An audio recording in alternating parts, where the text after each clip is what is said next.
तीन शब्द हैं। नंबर 1 वज्रोणी और नंबर 2 वज्रौली और नंबर 3 वज्रनाड़ी।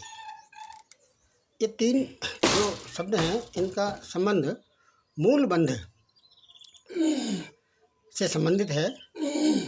यहाँ पर जो मुख्य उद्देश्य है वह वज्रोणी आसन में जाना है। जैसा कि इड़ा पिंगला नाड़ियों के मध्य में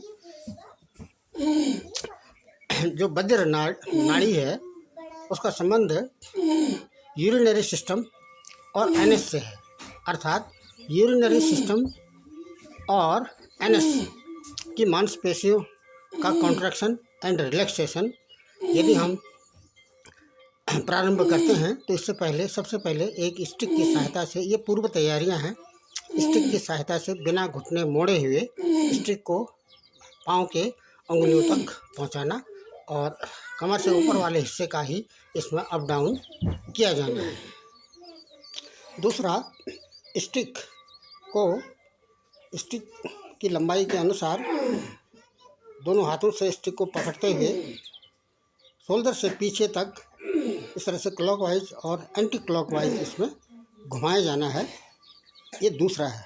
नंबर 2। नंबर 3 उत्सासन। इसमें पीठ के बल से पीठ को धनुष का आकार देना है और दोनों हाथों से पाँव की एड़ी को पकड़ना है और सामर्थ्य के अनुसार इसी स्थिति में हमने रुक जाना है, सस्टेन करना है। इसमें अपनी सामर्थ्य के अनुसार सांसों का आदान प्रदान सामान्य रूप से होता रहेगा। सांस इसमें रोकनी नहीं है। इसमें वज्रासन में बैठकर अपने नितंब को एड़ी में टिकाते हुए हैंड ब्रेन को कारपेट में रोकना है और पीठ को ऊपर उठाना है और दोनों हाथों से पाँव की अंगुलियों का स्पर्श कराते हुए इस स्थिति में भी काफ़ी देर तक रुकना है और यहाँ पर भी अधिक से अधिक पीठ ऊपर उठानी है और दूसरी स्थिति में कमर को कारपेट में स्पर्श कराते हुए और हाथों का आसन इसमें सर से ऊपर से किया जाना है। मत्स्य आसन में पाँव का आसन बनाकर इस तरह से यहाँ पर भी हमने पहले हैंड ब्रेन को कारपेट में टिकाना है, रोकना है और शोल्डर वाला पोर्शन ऊपर उठाना है और यहाँ पर ये जो हाथों का भी आसन बनेगा जो सर के ऊपर बनेगा। ये सब पूर्व तैयारियाँ हैं। वज्रोणी मुद्रा के पूर्व तैयारियाँ हैं। गिनती में 5 या 10 बार इसमें झूलन एंड विकलन करते हुए कोहनी की सहायता से ऊपर उठ जाना है। उसके बाद तितली आसन। तितली आसन में जैसा कि दोनों पाँव के पंजों को एक दूसरे से मिलाते हुए लगभग एनएस के नज़दीक स्पर्श कराते हुए घुटनों को अधिक से अधिक इसमें अप डाउन किया जाना है, काफ़ी ऊपर उठाना है और केवल घुटनों का ही इसमें एक्शन किया जाएगा। यदि हम संपूर्ण शरीर का एक्शन करते हैं तो इस स्टेप की उपयोगिता नहीं रह पाएगी। इसके तुरंत बाद हमने गोरक्ष आसन में जाना है। अर्थात पाँव की एड़ियों को नाभि के नज़दीक लाने का प्रयास करते हुए और सांस को पहले पूरक करेंगे और उसके बाद फिर उसको कुंभक लगाएंगे और उसके बाद एनएस तथा यूरिनरी सिस्टम का कॉन्ट्रैक्शन एंड रिलैक्सेशन करेंगे। सामर्थ्य के अनुसार इसमें कॉन्ट्रैक्शन में रुकना है और उसके बाद फिर इसको रिलैक्सेशन में इसको पूरक में छोड़ देना है। उसके बाद पूर्व तैयारी में ये जो वज्रोणी मुद्रा है इसमें जाने से पहले ये पूर्व तैयारियां हैं। ये एक पाद अंगुष्ठासन है।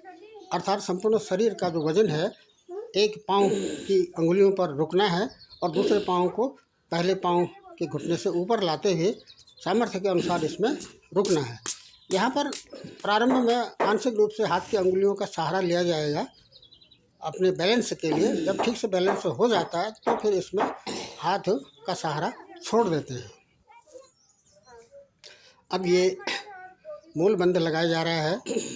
यहाँ पर आसन में बैठकर अंगूठे, ये जो 4 फिंगर है उसको अंगूठे की जड़ में रखते हुए इस आसन में बैठकर, सिद्धासन में बैठकर हम पहले अधिक से अधिक सांस लेते हैं और उस ली गई सांस को मूल बंध क्षेत्र में उसको रोकते हुए फिर हम एनएस तथा यूरिनरी सिस्टम का कॉन्ट्रैक्शन एंड रिलैक्सेशन करेंगे। ये जो अंतिम स्थिति है यह वज्राणी आसन है। वज्राणी आसन का जो प्रारंभ है इसमें हम पाँव को सीधा आगे कर देते हैं समानांतर, और उसके बाद दोनों संपूर्ण शरीर का वजन हाथ की हथेलियों में रख देते हैं। इसमें मांसपेशियों में खिंचाव आता है और इसमें ये जो जंघा है उसकी मांसपेशियों में खिंचाव आएगा, और उसके अतिरिक्त एनएस तथा ये जो हम वज्राणी आसन करने जा रहे हैं यहाँ पर पहले हमने अधिक से अधिक सांस लेनी है, उसके बाद उसको रोकना है, उसको कुंभक में जाना है, अंदर अंतः कुंभक में, उसके बाद फिर इसको सांस को छोड़ देना है। इसी स्थिति में हमने पाँव को ऊपर भी उठाना है।